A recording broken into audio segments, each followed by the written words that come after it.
Hello friends, welcome to my academy. तो friends, आज के इस क्लास में आपके सीटेट के एग्ज़ाम के लिए सीडीपी के प्रीवियस ईयर क्वेश्चन डिस्कस करने वाले हैं, जो कि आपके एग्ज़ाम के लिए इंपॉर्टेंट होने वाले हैं। तो चलिए देखते हैं आज के क्वेश्चन। इसके अलावा अगर आपको सीटेट सीडीपी के पेड नोट्स चाहिए तो स्क्रीन पे आपको एक व्हाट्सअप नंबर शो हो रहा होगा, वहाँ से आप मुझे व्हाट्सअप पर मैसेज करके पेड नोट्स को परचेज कर सकते हैं। नोट्स आपके एग्ज़ाम के लिए बहुत ही ज़्यादा इंपॉर्टेंट होने वाले हैं। आपको वहाँ से अपने एग्ज़ाम में डायरेक्ट क्वेश्चन देखने को मिलेंगे। अभी आपके नोट्स पर ऑफर भी चल रहा है, तो कम प्राइस में आपको नोट्स अवेलेबल हो जाएंगे। बहुत सारे स्टूडेंट ऑलरेडी नोट्स को परचेज कर चुके हैं। यहाँ पर आपका फर्स्ट क्वेश्चन क्या दे रखा है, लेव वाइगोस्की के सिद्धांतों के अनुसार व्यक्तिगत वाक्य यानी कि प्राइवेट स्पीच की यहाँ पर बात हो रही है। देखिए, जो लेव वाइगोस्की हैं, इन्होंने 3 प्रकार के स्पीच की बात की है। एक तो स्पीच इनकी है सोशो स्पीच यानी कि सामाजिक वार्ता। बच्चे क्या करता है, समाज से इंटरेक्ट यानी कि अंतः क्रिया करके चीज़ों के बारे में जानता है, सीखता है। ठीक है। दूसरी प्रकार की जिन्होंने स्पीच की बात की है वह है व्यक्तिगत वाक्य या फिर प्राइवेट स्पीच। ठीक है। ये क्या होती है, यहाँ पर जो छोटे बच्चे होते हैं, लगभग 3 साल तक के बच्चे होते हैं, वो कभी कभी खुद से बातचीत करते हैं कि अरे बुद्धू, ठीक है, इस चीज़ को कैसे जोड़ दिया, मेरा खिलौना सही से काम नहीं कर रहा है, ठीक है, ये कैसे मैंने तोड़ दिया। ये जो आवाज़ होती है बच्चे की, सभी को सुनाई भी देती है। यानी बच्चा ज़ोर ज़ोर से बोल के जब खुद से बातचीत करे तो उसी का नाम जो लेव वाइगोस्की वो क्या कहते हैं, प्राइवेट स्पीच यानी कि निजी वार्ता या फिर व्यक्तिगत वार्ता। ठीक है। और ऐसा करके बच्चा करता क्या है, अपनी सोच को एक डायरेक्शन देता है, एक दिशा देता है। ठीक है। अपनी सोच को विनियमित करता है। ये बात कहते हैं आपके लेव वाइगोस्की। बट यहाँ पर बच्चा जैसे जैसे थोड़ा सा बड़ा हो जाता है, यानी लगभग 6 साल तक का हो जाता है, उसके अंदर साइलेंट इनर स्पीच डेवलप हो जाती है। यानी जो चीज़ें बच्चा बाहर व्यक्त कर रहा है, अब उसको बाहर व्यक्त नहीं करेगा, अब खुद ही मन में खुद से बातचीत कर लेता है। ठीक है। तो ये होती है आपकी साइलेंट इनर स्पीच या फिर उसको आप आंतरिक वार्ता कह लीजिए। यानी बच्चा आप मन में अंदर ही अंदर खुद से बातचीत कर लेता है, दूसरों को उसकी आवाज़ सुनाई नहीं देती है। ठीक है। तो ये 3 प्रकार की स्पीच की बात कौन करते हैं, आपकी लेव वाइगोस्की। ठीक है। अगर मैं आप लोगों की यहाँ पर बात करूँ तो हम लोग बड़े हो गए हैं, है ना। हम लोगों के अंदर तीनों प्रकार की स्पीच डेवलप हो चुकी है। सोशो स्पीच भी है, प्राइवेट स्पीच भी है। कुछ चीज़ें होती हैं जैसे कि हम कभी कोई क्वेश्चन सॉल्व करते हैं, कोई क्वेश्चन गलत होता है तो हम तुरंत कहते हैं कि अरे मेरा क्वेश्चन कैसे गलत हो गया, मैंने कहाँ पर मिस्टेक कर दी। ठीक है। तो वहाँ पर हम क्या कर रहे होते हैं, प्राइवेट स्पीच कर रहे होते हैं। बट कुछ चीज़ें होती हैं जो कि हम अपने पेरेंट्स के सामने या फिर अपने फ्रेंड के सामने नहीं बोल पाते हैं, तो वहाँ पर हम क्या करते हैं, साइलेंट इनर स्पीच भी करते हैं। खुद ही अंदर मन में बातचीत कर लेते हैं खुद से। ठीक है। तो यहाँ पर ये तीनों प्रकार की जो स्पीच होती है ये हमारे अंदर भी होती है। जो छोटे बच्चे होते हैं, जो 3 साल तक के बच्चे होते हैं, उनके अंदर प्राइवेट स्पीच होती है। जो 6 साल तक के बच्चे होते हैं तो उनके अंदर तीनों प्रकार की स्पीच डेवलप हो जाती है। ये बात भी आप यहाँ पर ध्यान में रखेंगे। तो फर्स्ट ऑप्शन दे रखा है, बच्चे को अपनी सोच विनियमित करने में मदद करता है। बिल्कुल सही ऑप्शन आपका यहाँ पर हो जाएगा। मैंने आप लोग को बताया था, जब बच्चा प्राइवेट स्पीच करता है, खुद से ज़ोर ज़ोर से बोल के बातचीत करता है, तो ऐसे में अपने विचार को एक डायरेक्शन दे रहा होता है, एक दिशा दे रहा होता है। ठीक है। तो यहाँ पर फर्स्ट ऑप्शन करेक्ट ऑप्शन हो जाएगा। बच्चे की सोच में रुकावट पैदा करता है। देखिए, रुकावट पैदा नहीं करता है, बच्चे को सीखने में हेल्प करता है, तो ये गलत हो जाएगा। बच्चे की आत्म केंद्रिता को दर्शाता है। देखिए, जिस चीज़ को लेव वाइगोस्की व्यक्तिगत वाक कह रहे हैं, जब बच्चा खुद से बातचीत कर रहा है तो उसको लेव वाइगोस्की व्यक्तिगत वाक कहेंगे। बट इसी चीज़ को जो जीन पियाजे हैं वो आत्म केंद्रिता कहेंगे। ठीक है। तो अलग अलग मनोवैज्ञानिक है, इनके अलग अलग प्रोस्पेक्टिव है, तो ये ऑप्शन आपका यहाँ पर होगा नहीं, क्योंकि हमसे लेव वाइगोस्की के अकॉर्डिंग पूछ रखा है क्वेश्चन। बच्चे को चुनौतीपूर्ण कार्य दिए जाने पर घटता है, घटता नहीं है, बढ़ता है ना। तो ये भी नहीं होगा, क्योंकि जब बच्चे के पास चैलेंजिंग काम होंगे फिर बच्चा उस पर और क्वेश्चन करेगा और खुद से बातचीत करेगा। ठीक है, कि इस काम को कैसे करें हम, तो ये भी आपका यहाँ पर नहीं होगा। आगे देखते हैं। लेव वाइगोस्की के अनुसार शिक्षक बच्चों के अधिगम में किस प्रकार मदद करते हैं। देखिए, जो लेव वाइगोस्की जो जीन पियाजे हैं, इन सब का संबंध किससे, रचनावाद से है। ठीक है। यानी ये लोग किस पे फोकस करते हैं कि बच्चा कुछ एक्टिविटी के थ्रू चीज़ों को सीखे, जाने। ठीक है। तो ये लोग कभी भी पुरस्कार या फिर इनाम या फिर दंड, सजा देने की बात करेंगे ही नहीं। तो जब भी आपको अपने एग्जाम में जीन पियाजे या फिर लेव वाइगोस्की का नाम देखने को मिले और ऑप्शन में कहीं पर भी पुरस्कार और दंड की बात की गई हो, तो उस ऑप्शन को आप पहले ही कट कर दीजिएगा। ठीक है।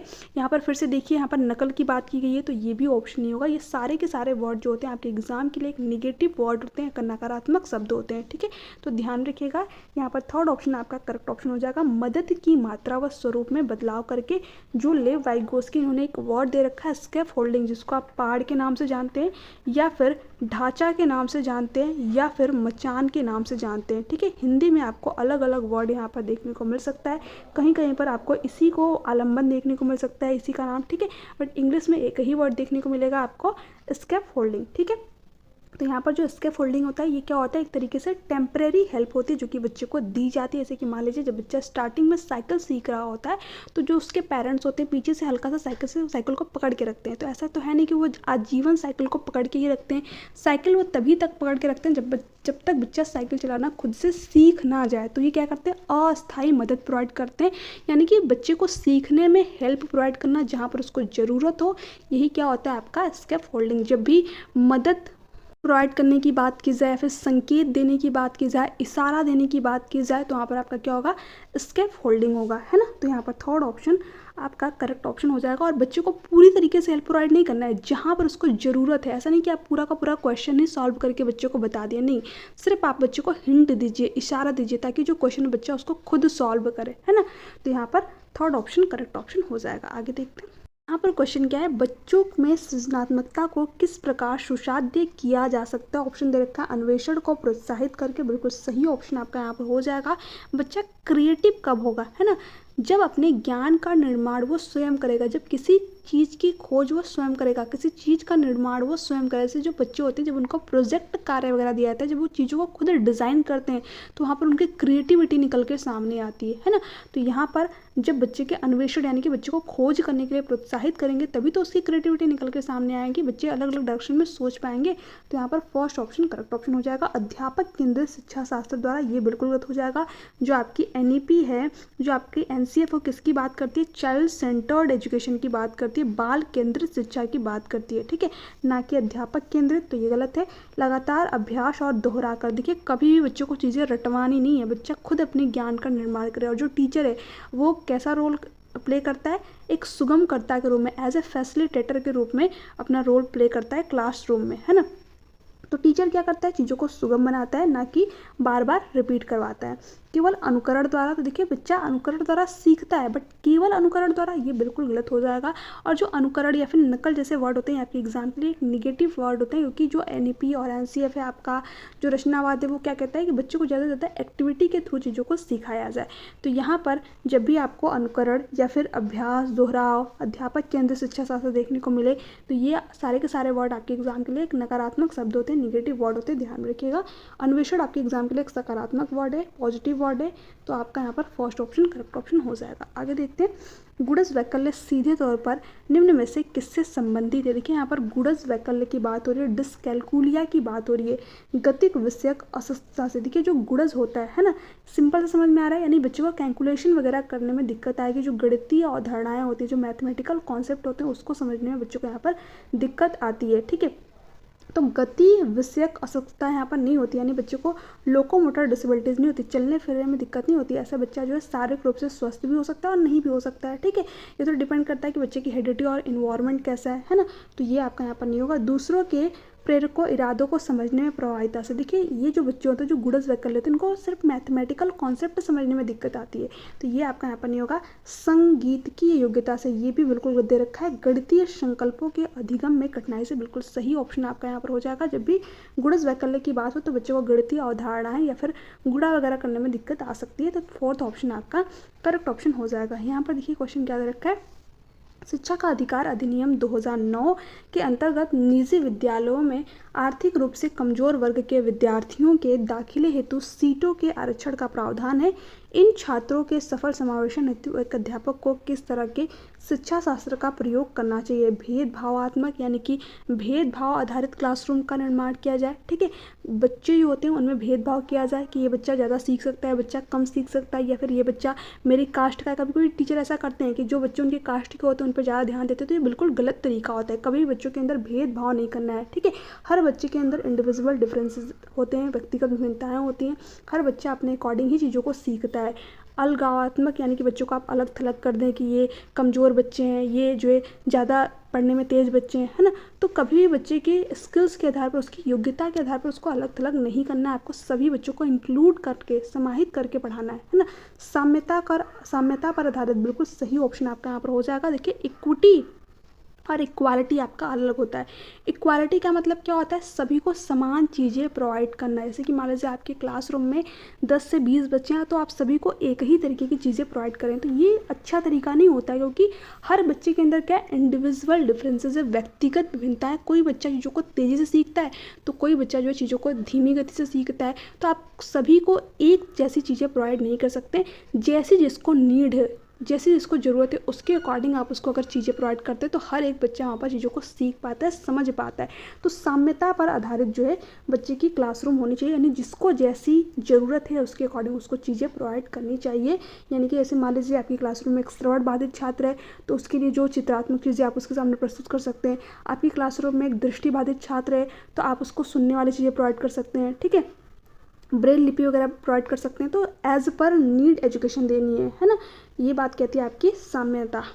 तो यहाँ पर थर्ड ऑप्शन करेक्ट ऑप्शन हो जाएगा। आगे देखते हैं, एक समावेशी कक्षा में सूचना को किस तरह से प्रस्तुत करना है, शाब्दिक रूप से, दृश्य रूप से, मौखिक रूप से, बहुल रूप से। देखिए जो समावेशी क्लासरूम होती है, जो इंक्लूसिव क्लासरूम होती है, उसमें जो सूचना होती है ना, उसको आप अलग अलग तरीके से प्रस्तुत कीजिए, ठीक है, शाब्दिक रूप से, मौखिक रूप से या फिर दृश्यिक रूप से। ये सारे के सारे ऑप्शन आपके फोर्थ ऑप्शन में इंक्लूड हो जाएंगे, क्योंकि यहाँ पर कई बच्चों की बात की जा रही है। हो सकता है कोई बच्चा जो है शब्दों से सीख जाए, कोई बच्चा देख करके चीज़ों को सीख जाए, है ना, कोई बच्चा चीज़ों को मौखिक रूप से सीख जाए, ठीक है। तो जो सामग्री होती है उसको कई तरीके से प्रस्तुत करना चाहिए, क्योंकि मैंने आप लोगों को बताया कि हर एक बच्चे के अंदर क्या इंडिविजुअल डिफरेंसेस, व्यक्तिगत विभिन्नता है ना, और आपको क्लासरूम में अलग अलग तरीके से चीज़ों को बच्चों को चीज़ें बतानी चाहिए, और अलग अलग टीचिंग लर्निंग मटेरियल्स का यूज भी करना चाहिए, है ना। ये बात आपकी कहती है इंक्लूसिव क्लासरूम। तो यहाँ पर फोर्थ ऑप्शन करेक्ट ऑप्शन हो जाएगा। आगे देखते हैं, शिक्षा की समकालीन नीतियों के अनुसार दिव्यांग बच्चों की शिक्षा के लिए कौन सा मॉडल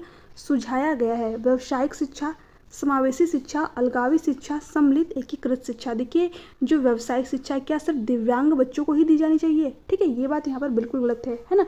अलगावी शिक्षा यानी कि इन बच्चों को अलग से शिक्षा प्रोवाइड की जानी चाहिए। तो ऐसे जो दिव्यांग बच्चे होते हैं उनके अंदर हीन भावना डेवलप हो जाती है, उनको लगता है कि हम दूसरे बच्चों से अलग हैं, है ना, तो ये भी गलत होता है। सम्मिलित एकीकृत शिक्षा, ये भी आपका यहाँ पर गलत होता है, क्योंकि यहाँ पर सभी को एक ही तरीके से चीज़ें प्रोवाइड की जाती है, तो ये बिल्कुल गलत तरीका होता है। यहाँ पर जो सबसे बेस्ट ऑप्शन हो जाएगा वो हो जाएगा समावेशी शिक्षा, इंक्लूसिव एजुकेशन। यहाँ पर सभी प्रकार के बच्चों को एक साथ एजुकेशन तो दी जाती है, बट एक तरीके से नहीं दी जाती है। यहाँ पर जैसे बच्चे की ज़रूरत होती है उसके अकॉर्डिंग उसको चीज़ें भी प्रोवाइड की जाती है, यानी कि एज पर नीड एजुकेशन दी जाती है, बट सभी बच्चों को एक साथ ही एजुकेशन प्रोवाइड की जाती है। ऐसा नहीं कि बच्चों के लिए अलग अलग संस्था बनाए जाते हैं, नहीं, चाहे वो दिव्यांग बच्चा हो, गिफ्टेड चाइल्ड हो, सामान्य बच्चा हो, वंचित पृष्ठभूमि से आने वाला बच्चा हो, दृष्टि बाधित बच्चा हो, श्रवण बाधित बच्चा हो, सभी बच्चों को एक साथ एजुकेशन दी जाती है, बट एज पर नीड, जिसको जैसी ज़रूरत होती है उसके अकॉर्डिंग उसको सामग्री भी प्रोवाइड की जाती है ना। तो ये बात ध्यान में रखेंगे आप। यहाँ पर सेकंड ऑप्शन आपका करेक्ट ऑप्शन हो जाएगा। आगे देख, यहाँ पर क्वेश्चन क्या दे रखा है, अधिगम प्रक्रिया के बारे में लिखित में से कौन सा कथन गलत है। हमें यहाँ पर गलत कथन को बताना है। अधिगम एक निरंतर प्रक्रिया, बिल्कुल सही ऑप्शन आपका यहाँ पर दे रखा है। अधिगम क्या होता है, निरंतर चलने वाला प्रोसेस होता है, प्रक्रिया होती है, क्योंकि हम आजीवन कुछ ना कुछ चीज़ें सीखते ही रहते हैं। तो ये बात सही है, तो ये तो आपका यहाँ पर ऑप्शन होगा नहीं, क्योंकि हमसे यहाँ पर गलत कथन पूछ रखा है। अधिगम प्रक्रिया में त्रुटियाँ और गलतियाँ अप्रासंगिक होती है। देखिए अप्रासंगिक नहीं होती है, प्रासंगिक होती हैं, ठीक है। त्रुटियों और गलतियों से ही तो हम चीज़ों के बारे में जानते हैं, सीखते हैं, तो ये हमें सीखने में हेल्प करती हैं, ठीक है, अप्रासंगिक नहीं होती हैं। तो यही बात गलत है, तो यही बात आपके यहाँ पर सही हो जाएगी, यानी कि सेकंड वाला ऑप्शन आपका यहाँ पर करेक्ट ऑप्शन हो जाएगा, कि हमसे कौन सा कथन गलत है इसके बारे में ही पूछ रखा था। अधिगम व्यक्तिगत एवं पर्यावरणीय कारकों पर आधारित होता है, यानी किस तरीके की आपकी हेरिडिटी है, किस तरीके का आपका इन्वायरमेंट है ना, इन्हीं दोनों का परिणाम आपका डेवलपमेंट होता है और लर्निंग होती है, यानी कि जो भी चीज़ें आप सीखते हैं कहाँ से सीखते हैं, किस तरीके की आपकी IQ मिली हुई है आपकी अपनी हेरिडिटी से, इसके अलावा किस तरीके के आप इन्वायरमेंट में रह रहे हैं, आप वहीं से तो चीज़ों को सीखेंगे, है ना। तो यहाँ पर ये बात भी सही है, तो ये भी गलत हो जाएगा। अधिगम चक्रीय रूप से होता है, अनुरेखीय रूप से नहीं, यानी कि एक रेखीय तरीके से नहीं होता है, लीनियर प्रोसेस नहीं होता है, चक्रीय वे में होता है ना, स्पायरल तरीके से होता है। तो ये भी बात सही दे रखा है, तो ये भी ऑप्शन आपका यहाँ पर नहीं होगा। यहाँ पर हमसे गलत ऑप्शन पूछ रखा था, तो सेकंड वाला ऑप्शन आपका गलत है और यही आपका यहाँ पर करेक्ट ऑप्शन हो जाएगा। आगे देखते हैं, बच्चों को बारंबार यह बोलने से कि वह अधिगम के लिए योग्य नहीं है की संभावना को बढ़ावा देता है। बच्चे अधिगम के प्रति अनुप्रेरित निष्प्रेरित हो जाएगा। बिल्कुल सही बात है कि अगर आप जब किसी बच्चे को बार बार ये चीज़ बोलते हैं कि तुम कुछ कर ही नहीं सकते, ठीक है, तुमसे ये काम हो ही नहीं पाएगा, तो फिर बच्चा क्या होता है, चीज़ों को सीखना ही नहीं चाहता है। ठीक है, तो यहाँ पर ये बात सही दे रखी है। ठीक है, अधिगम की गति में तेजी आ जाएगी। देखिए, जब आप बच्चे को बार बार ये बोल रहे हैं कि तुम कुछ कर ही नहीं सकते, तुमसे कुछ हो ही नहीं पाएगा, तो इससे बच्चे की अधिगम में तेजी नहीं आती, बच्चा चीज़ों को सीखना ही नहीं चाहता है। तो ये बात गलत है। बच्चा अधिगम के प्रति अभिप्रेरित हो जाएगा, अभिप्रेरित नहीं होगा, वो डीमोटिवेटेड हो जाएगा, है ना, निष्प्रेरित हो जाएगा, तो ये भी गलत होगा। बच्चे के अधिगम पर कोई प्रभाव नहीं पड़ेगा, ये बात भी यहाँ पर गलत दे रखी है। बच्चे के अधिगम पर नकारात्मक प्रभाव पड़ेगा, ठीक है, निगेटिव इम्पैक्ट पड़ेगा। तो ये तीनों बातें आपकी यहाँ पर गलत दे रखी है। यहाँ पर फर्स्ट ऑप्शन करेक्ट ऑप्शन हो जाएगा। आगे देखते यहाँ पर क्वेश्चन क्या दे रखा है, जीन पियाजे के संज्ञानात्मक विकास के किस स्तर पर बच्चे लंबाई व भार जैसे गुणात्मक आधारों पर वस्तुओं को व्यवस्थित कर पाते हैं परंतु अमूर्त संरचनाओं की संक्रियात्मकता में कठिनाई महसूस करते हैं। देखिए, जो जीन पियाजे जो कि स्विट्जरलैंड के एक मनोवैज्ञानिक हैं, इन्होंने संज्ञानात्मक विकास की 4 अवस्थाएं बताई जो कि आपको यहाँ पर क्रमानुसार दे भी रखी हैं। पहली जो इनकी अवस्था है वह है सेंसरी मोटर स्टेज या फिर इसी को संवेदी पेशी अवस्था या फिर इंद्रिय गामक अवस्था के नाम से जानते हैं। इसमें जो बच्चा होता है वो जन्म से लेकर के 2 साल तक का होता है। इसमें जो बच्चा होता है अपनी ज्ञानेंद्रियों के थ्रू चीज़ों के बारे में जानता है, सीखता है। जो इनकी दूसरी वाली स्टेज, इसका नाम क्या है, प्री ऑपरेशनल स्टेज। इसमें जो बच्चा होता है वो 2 से लेकर के 7 साल का होता है। और जो इनकी तीसरी वाली स्टेज, इसका नाम क्या है, मूर्त संक्रियात्मक अवस्था या फिर कॉन्क्रीट ऑपरेशनल स्टेज। इसमें बच्चा 3 चीज़ें कर लेता है। एक तो चीज़ों को वर्गीकृत कर लेता है, क्लासिफिकेशन कर लेता है कि ये फल हैं, ये सब्जियां हैं, ठीक है, चीज़ों को वर्गीकृत कर लेता है, यानी कि अलग अलग रख लेता है। इसके अलावा बच्चा यहाँ पर कंजर्वेशन कर लेता है, संरक्षण कर पाते हैं, यानी कि अगर आप जो 7 से 11 साल तक का बच्चा है, अगर आप इसको 5 के सिक्के दें या फिर 5 के एक नोट दे दें, बच्चा दोनों को ही यहाँ पर ले लेता है। यानी जो बच्चे का ध्यान होता है अब इस चीज़ पे केंद्रित नहीं होता है कि चीज़ों की शेप और साइज़ कैसी है, वो चीज़ समझ जाता है कि जो 5 का सिक्का है और जो 5 की नोट है तो ये 5 ही रुपये, चाहे हम 5 के सिक्के लें या फिर 5 के एक नोट ले लें, है ना, बात एक ही है। तो बच्चा इस चीज़ को भी समझ जाता है, यानी कि कंजर्वेशन कर पाता है। कंजर्वेशन का मतलब क्या होता है कि बच्चा अब जो है उसका जो ध्यान होता है वो शेप और साइज़ पे नहीं होता है, चीज़ों की क्वांटिटी पे हो जाता है, मात्रा पे हो जाता है ना। इसके अलावा बच्चा चीज़ों को एक व्यवस्थित क्रम में लगा पाता है ना, एक सीक्वेंस में लगा पाता है, जैसे कि आरोही अवरोही क्रम, ठीक है, डिसेंडिंग असेंडिंग ऑर्डर में बच्चा यहाँ पर चीज़ों को लगा पाता है। तो 3 चीज़ें बच्चा यहाँ पर कर लेता है, CCS यानी कि क्लासिफिकेशन कर लेता है, कंजर्वेशन कर लेता है और सीरिएशन, चीज़ों को एक व्यवस्थित क्रम में लगा पाता है। तो क्वेश्चन में यही पूछ रखा था, बच्चे लंबाई व भार जैसे गुणात्मक आधारों पर वस्तुओं को व्यवस्थित यानी कि सिक्वेंस में लगा पा रहे हैं परंतु अमूर्त संरचनाओं की संक्रियात्मकता में कठिनाई महसूस करते हैं। देखिए, यहाँ पर इस स्टेज का नाम ही है मूर्त संक्रियात्मक अवस्था, यानी जो चीज़ें बच्चे टच एंड फील कर पाते हैं बच्चा उसी के बारे में थिंकिंग कर पाता है। जो चीज़ें एब्स्ट्रैक्ट है, जो चीज़ें बच्चे के सामने उपस्थित ही नहीं है, बच्चा उसके बारे में अभी नहीं सोच पाता है। कब सोच पाता है, जब वो 11 से लेकर के 18 साल तक का होता है, यानी कि फॉर्मल ऑपरेशनल स्टेज में आ जाता है ना। तो यहाँ पर थर्ड ऑप्शन करेक्ट ऑप्शन हो जाएगा। आगे देखते हैं। अब यहाँ पर क्वेश्चन क्या है, अधिगम का सामाजिक संरचनात्मक विचार अधिगम प्रक्रिया में डैश की महत्ता पर बल देता है, पारस्परिक क्रियाओं, बिल्कुल सही ऑप्शन आपका यहाँ पर हो जाएगा। यानी बच्चा जो है परस्पर एक दूसरे से इंटरेक्ट करें, एक दूसरे के विचारों को साझा करें आपस में, और ये सीखने का बिल्कुल सही तरीका होता है, सबसे बेस्ट तरीका होता है। इसकी बात करते हैं आपके लेव वाइगोस की, है ना, क्योंकि ये इंटरेक्शन की बात करते हैं, सामाजिक अंतःक्रिया की बात करते हैं। तो यहाँ पर फर्स्ट ऑप्शन करेक्ट ऑप्शन हो जाएगा। पुरस्कार और दंड की यहाँ पर बात ही नहीं होगी, क्योंकि जो बच्चा होता है जब आप इसको बार बार पुरस्कार देते हैं या फिर दंड देते हैं तो बच्चा चीज़ों को पुरस्कार के लिए तो सीखता है या फिर दंड से बचने के लिए सीखता है। आनुवंशिकता तो इसका यहाँ पर कोई संबंध ही नहीं, क्योंकि जो सामाजिकता होती है हमारे अंदर, ये हमारी हेरिडिटी, जब हमारा जन्म हो जाता है उसके बाद डेवलप होती है ना। अनम्य अटल शिक्षा शास्त्रीय उपागम, यानी सभी बच्चों को एक ही तरीके से पढ़ाना, पाठ्यक्रम को बिल्कुल फिक्स्ड कर देना, रिगिड बना देना, है ना, तो ये बिल्कुल गलत होता है। तो ये आपका नहीं होगा यहाँ पर। आगे क्वेश्चन क्या दे रखा है, निम्न में से कौन सा युग्म यानी कि कौन सा घटक और अभिप्रेरणा स्रोत का सही रूप से मिला युग्म है। अब देखिए, एक होता है आपका एक्सटर्नल मोटिवेशन और एक होता है आपका इंटरनल मोटिवेशन, दोनों को यहाँ पर ध्यान से समझिएगा।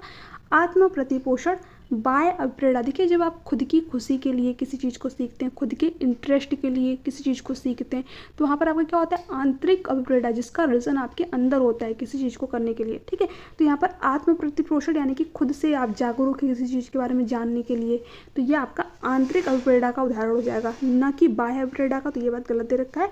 जिज्ञासा आंतरिक अभिप्रेरणा, बिल्कुल सही बात यहाँ पर दे रखा है। हमसे यहाँ पर सही युग में ही पूछ रखा था, तो सेकंड ऑप्शन ही करेक्ट ऑप्शन हो जाएगा। यानी जब आप जिज्ञासा जिज्ञासा के लिए, अपनी रुचि के लिए, ठीक है, किसी चीज़ को सीख रहे हैं तो आप क्या इंटरनल रूप से मोटिवेटेड है ना। तो ये बात बिल्कुल सही हो जाएगी यहाँ पर। नगद पुरस्कार यानी जब आप किसी पुरस्कार को पाने के लिए चीज़ों को सीख रहे हैं तो आपका एक्सटर्नल मोटिवेशन का जो चीज़ों को करने का रीज़न है वो आपका बाहर है, यानी कि ये बाह्य अभिप्रेरणा का उदाहरण हो जाएगा। रुचि जब आप इंटरेस्ट के लिए सीख रहे हैं तो ये आपका आंतरिक अभिप्रेरणा का उदाहरण हो जाएगा, न कि बाह्य अभिप्रेरणा का। तो ये तीनों ही यहाँ पर गलत दे रखा था, यहाँ पर एक ही सही दे रखा था। तो सेकंड ऑप्शन आपका करेक्ट ऑप्शन हो जाएगा, ऑप्शन नंबर सेकंड, है ना।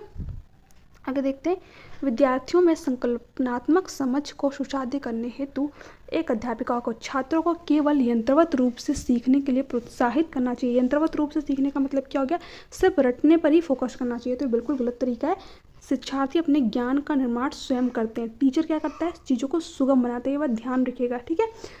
संकल्पों के वार्तालाप उदाहरण और गैर उदाहरणों को सम्मिलित नहीं करना चाहिए। देखिए, उदाहरणों को भी प्रस्तुत करना चाहिए और गैर उदाहरणों को भी प्रस्तुत करना चाहिए। जैसे उदाहरण का मतलब क्या होगा, जो चीज़ आप पढ़ा रहे हो उसका एग्जाम्पल तो दीजिए, बट अगर बच्चे को उस एग्जाम्पल से चीज़ें समझ में ही नहीं आ रही है तो आप जो उसके आसपास की चीज़ें हैं, ठीक है, उससे रिलेट करके भी बच्चे को एग्जाम्पल दे सकते हैं। जो गैर उदाहरण होता है, जैसे कि आप बच्चे को इलेक्ट्रिसिटी पढ़ा रहे हैं, ठीक है, उसमें बच्चे को चीज़ें समझ में नहीं आ रही है, तो फिर आप जो आसपास जो आपकी चीज़ें हैं, है ना, जिसको आप प्रेजेंट कर सकते हैं, उसका एग्जाम्पल लेकर के बच्चे को चीज़ें बताइए, सिखाइए, ठीक है। जैसे कि मैंने आप लोगों को कंजर्वेशन यहाँ पर बताने के लिए सिक्के का यूज किया, तो मैंने क्या किया था, गैर उदाहरण का ही यूज कर रखा था वहाँ पर, है ना। जो प्रस्तुत किया गया है और जो पहले से ज्ञात है उन दोनों से संबंध स्थापित करने के अवसर प्रदान करने चाहिए। बिल्कुल सही ऑप्शन आपका यहाँ पर हो जाएगा कि जो चीज़ें आप बता रहे हैं बच्चे को और जो चीज़ें बच्चे पहले से जानते हैं आप उसका यूज कीजिए, ठीक है। जो बच्चे अपने आसपास इन्वायरमेंट में देख रखे हैं जिसके बारे में वो जानते हैं, अगर आप उनका यूज करके बच्चों को कोई चीज़ बताएंगे, सिखाएंगे तो बच्चा अच्छी तरीके से चीज़ों को रिलेट कर पाएगा। ये बात आपकी NEP भी कहती है, NCF भी कहती है कि हम बच्चे के प्रीवियस नॉलेज से चीज़ें जोड़ करके बताएं, ठीक है। अध्यापन की व्याख्यान विधि पर ही सीमित रहना, सिर्फ आप व्याख्या देने में ही लगे पड़े हैं तो ये बिल्कुल गलत हो जाएगा। व्याख्यान विधि से नहीं सिखाना है, ठीक है। बच्चा खुद एक्टिविटी के थ्रू किसी चीज़ को सीखे, जाने, तो यहाँ पर थर्ड ऑप्शन आपका करेक्ट ऑप्शन हो जाएगा। यहाँ पर क्वेश्चन क्या है, निम्न में से कौन से कारक अधिगम को प्रभावित करते हैं। अभिप्रेरणा यानी कि आप कितना सीखने के लिए मोटिवेटेड हैं, बिल्कुल प्रभावित करेगा, ठीक है। तो ये तो होगा सामाजिक संदर्भ कि आप जो किस तरीके के समाज में रहते हैं, आपके आसपास के लोग कैसे हैं, आपके फ्रेंड सर्कल कैसे हैं, ये भी आपके सीखने को प्रभावित करेगा, आपकी लर्निंग को प्रभावित करेगा। आपका संवेग, आपका अपने संवेग पे कंट्रोल है भी कि नहीं है। जो आपके इमोशंस होते हैं, कभी आप रोने लगते हैं, कभी हंसने लगते हैं, कभी ज़्यादा गुस्सा हो जाते हैं, है ना।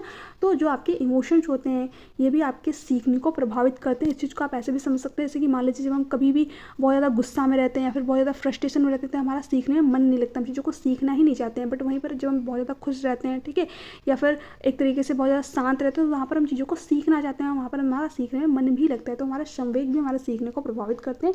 शिक्षा शास्त्रीय उपागम यानी कि टीचिंग जो अप्रोच होती है ये भी सीखने को प्रभावित करती है कि टीचर जो है किस तरीके से बच्चों के सामने चीज़ों को रिप्रेजेंट कर रहा है, हम किस तरीके से चीज़ों को सीख रहे हैं, है ना।